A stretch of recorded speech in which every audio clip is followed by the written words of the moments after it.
오늘 서울 광화문 광장에서는 자유한국당의 도심 집회가 열렸습니다. 이미선 헌법재판관 임명에 대한 규탄 집회라고 했지만 경제나 대북 정책 등 현 정부에 대한 비난이 줄을 이뤘습니다. 원색적인 표현들과 함께 색깔론도 다시 등장했습니다. 태극기 부대까지 가세했는데요. 박근혜 전 대통령 탄핵 이후 당 지도부가 주최한 집회로는 가장 규모가 컸습니다.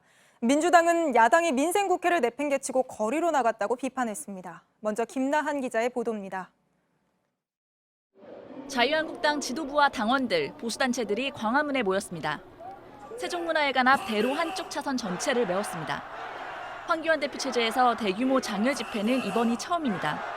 탄핵 이후 서울 도심 집회가 몇 번 있었지만 규모 면에서도 달랐습니다. 직접적인 이유는 한국당이 반대했던 이미선 헌법재판관 임명입니다.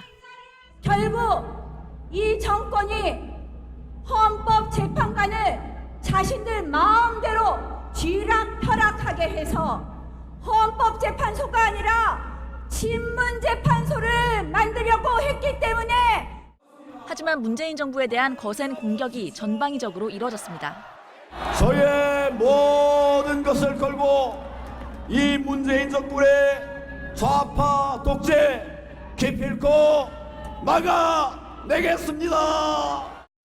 광화문 세종문화회관 앞에서 문재인 정부 규탄 대회를 마친 참가자들이 청와대 방향으로 가두행진을 시작했습니다. 이 청와대와 가까운 청운효자동 주민센터 앞까지 1.5km를 걸어가서 이미선 헌법재판관 임명을 규탄한다는 방침입니다. 더불어민주당은 한국당이 극우화하고 있다고 주장했습니다. 신혼여행 갔냐는 무례한 비아냥, 좌파 독재 등 시대착오적 색깔론, 혹세무민과 거짓 선동이 난무했습니다. 한국당은 조만간 서울은 물론 지역 거점 도시에서도 장외 집회를 열겠다는 방침입니다. 여야의 충돌은 더 커지고 있고 4월 국회는 아직 문을 못 열었습니다. JTBC 김나한입니다. 오늘 집회에서 자유한국당 황교안 대표는 문재인 대통령이 김정은 대변인 역할만 하고 있다 이렇게 이야기를 했습니다. 지난달 나경원 원내대표가 국회에서 비슷한 발언을 해서 크게 논란이 됐었죠. 당시 한국당은 직접적으로 표현한 게 아니라고 해명을 했었는데 이번에는 의도적이라는 분석이 나옵니다. 정재윤 기자입니다. 대변인 발언은 황교안 대표의 연설 중에 나왔습니다. 우리의 대통령은 대북 제재 풀어달라고 사방팔방 돌아다니고 있습니다.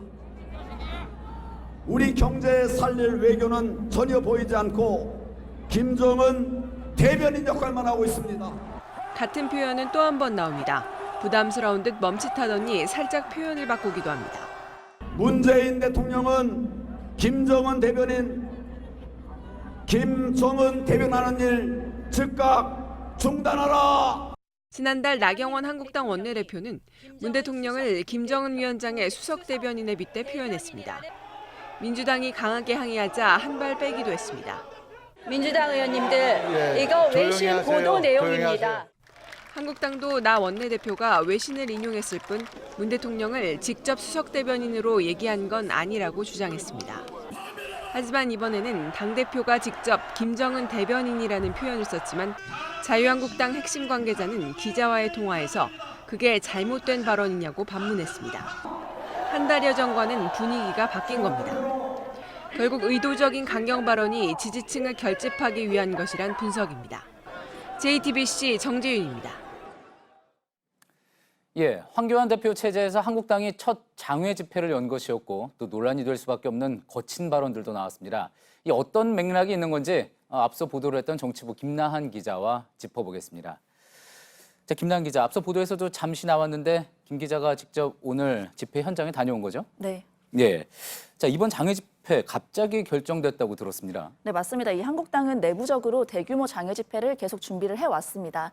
다만 시기를 정하지 못했는데 최근 전현직 의원들의 세월호 막말로 비판을 받고 청와대가 이미선 헌법재판관을 이제 임명을 하려고 하니까 이틀 전에 전격적으로 오늘로 집회 날짜를 정하고 전국 조직에 총동원령을 내렸습니다. 이 막말로 인한 수세 국면을 빨리 차단하고 비난 여론이 있었던 인사 검증 문제로 국면을 전환하려는 의도가 일단은 컸던 것으로 보입니다. 그런데 지금이 어떤 선거철도 아니고요. 그러니까 당 지도부가 도심 장외 집회 전면에 나선 것, 최근에 보면은 상당히 드문 일인 것 같습니다. 그렇습니다. 이 황교안 대표가 장외 집회에 참여해서 직접 마이크까지 들고 이제 발언을 한 거는 취임 이후에 처음입니다. 예. 이 당 핵심 관계자는 집회 준비 배경으로 탄핵 이후에 한국당이 침체돼 있었고 구심점도 약했는데 새로운 리더십이 들어서면서 동력이 생겼다 이렇게 말했습니다. 이 정치 신인이지만 당의 유력한 대선 주자인 황교안 대표를 전면에 내세우는 동시에 최근 민주당과의 지지율 격차가 줄어드니까 본격적으로 지지층 결집에 나선 것으로 풀이됩니다. 예. 그리고 이제 논란이 될 거라는 점을 본인도 잘 알고 있었을 것 같은데 황교안 대표가 이제 문재인 대통령에 대해서 북한 대변인이다 이렇게 이야기를 했습니다. 지금 김나은 기자가 이야기한 그런 맥락에서 나온 발언이라고 볼 수가 있을까요?